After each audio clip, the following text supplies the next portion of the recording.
السلام علیکم دوستانو، هیله مند یم چې جوړ او روغ به یې. د شریفي انګلیش اکیډمي یوټیوب چینل ته ښه راغلاست درته وایم. زمونږ د تیرو درسونو په تداوم سره نن مونږ د لیټس ټاک راځي چې خبرې وکړو په اړه باندې څو مهمه جملې ستاسو دپاره راوړي چې شاید ستاسو دپاره په انګلیش کې تر ټولو مهمه واوسیږي. بیا هم له ټول څخه نړۍ مننه چې له مونږ سره تاسو کولی سئ زمونږ د دغه چینل څخه په کره پښتو ژبې سره انګلیش په خپل کور کې د خپل تلیفون څخه په ډیر اسانه او په کم وخت کې زده کړئ. کوم ملګري چې زموږ سره نوي دي کولی سي هغوی او بخصوص هغه کسان چې پخوا څخه هم دي دوی کولی سي فقط کافي ده چې زموږ چینل ته لاړ سي او هلته په پلی لیسټ کې د هر بخش ځان ته ویډیوګانې دي چې موږ پکې اچول دي. تر ټولو چې زه باید ډېر بحث پرې وکړم په هغه انګلیسي ابتدایي درسونه دي. هغه څوک چې نوي راځي هغوی د لاړ سي هغه انګلیسي ابتدایي درسونه دي وګوري. هلته موږ ټول درسونه له انګلیسي حروفو څخه تر کوم ځای چې ابتدایي درسونه کې دي هغه موږ تشریح کړي دي. نو ضرورت نشته چې موږ تاسو ته ډېرې خبرې وکړو. که چیرې تاسو غواړئ موږ د دغه لارې څخه تشویق کړئ، حمایت کړئ، کولی سي کافي ده زموږ چینل در سره سبسکرایب کړئ. انشاءالله موږ به تاسو ته هره ورځ اپډیټ ویډیوګانې اچوو. موږ به نن په لیټس ټاک محاورې برخه کې څو مهمه جملې راوستې دي. صحیح ده. نمبر 1 ده what can I do for you. صحیح ده.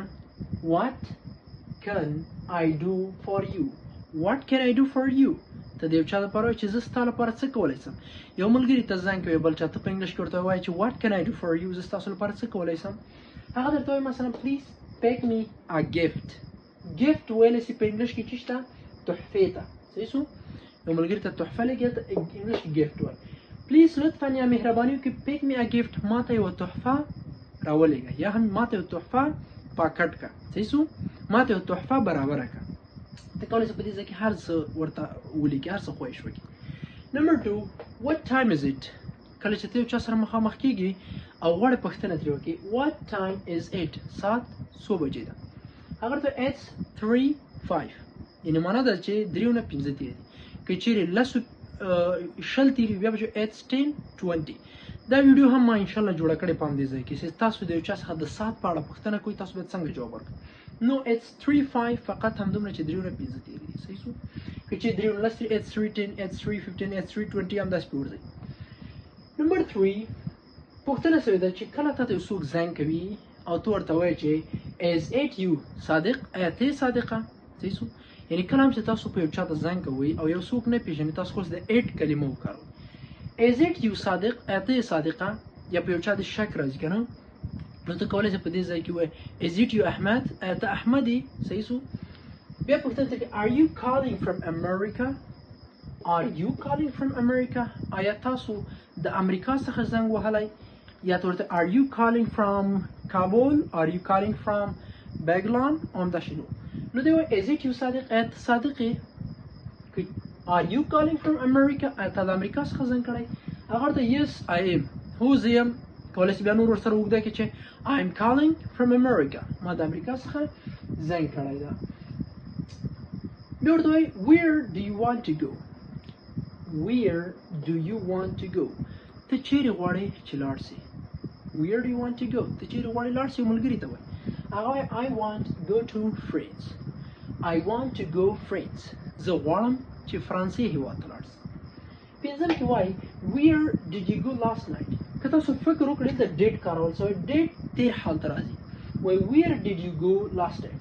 تاسو تیره شپه چیرې لاړئ. where did you go last night. یو څه ته چې ډېر فکر وکړئ په یوه جمله کې موږ تاسو نس کولی چې 2 فعلونه په تیر حالت کې وکارو. یو خو دا فعل سو چې ډیټ سو او بل فعل پکې ګو ده. نو موږ تاسو نسو کولی په یو جمله کې هم یو ډیټ دا فعل هم تیر حال ته کو او ګو مثال موږ تاسو وینټ یعنې داسې where did you went دا ګو دویم حالت تیر کې وینټ ده. نو په جمله کې به تاسو یو تیر حالت کارو. where did you go last night. تاسو تیره شپه چیرې لاړو. اورته I went at the football match. I went at the football match. زه د فوټبال میچ ته لاړم. وایي شپږم نمبر ده why did you call me. ولې تاسو ما ته زنګ کړی. why did you call me. ولې تاسو ما ته زنګ کړی. صحیح سو. ځکه ته ډیټ کارول سوی. why did you call me. که چیرې حال کې why do you call me ولې دې زنګ کړی. دلته ولې دې زنګ کړی و. دی بیا ورته وایي because we had a party. because ځکه چې we had a party مونږ یو محفل لرو. وم نمبر کې دا please wait a minute. Please wait a minute. لطفاً و یو دقیقه صبر وکړئ. wait ویل صبر ته minute دقیقه a minute یو دقیقه. اتم when do you want to go. when do you want to go. کله ته غواړې چې لاړ شې یعنی څه وخت ته غواړې چې لاړ شې. ملګری ته دی وایي زه ځم مثلا وایي I want to go to America. وایي زه غواړم امریکا ته لاړ شم. ته بیا ورنه پوښتنه کوې when do you want to go. کله ته غواړې چې لاړ شې. صحیح شو.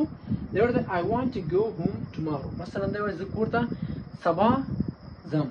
نو کولی زه ته I want to go America tomorrow.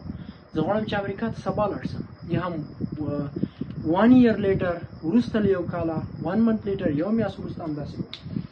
نه هم همداسې یو جمله ده have a good night معنا دا ده چې have a good night ښه شپه ولرئ. have a good night ښه شپه. کولی زه ته have a good time ښه وخت ولرئ. صحیح شو. یا مثلا have a good day ښه ورځ ولرئ. صحیح شو. یا مثلا یو چاته وایي په نوي کال کې have a good year ښه کال ولرئ.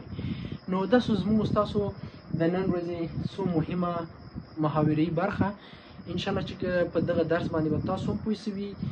بیا هم کوم ورونه چې نوي دي کولی شئ زموږ تېر درسونه وګورئ او زموږ ویډیوګانې هم د همدې ځای څخه کتلی شئ.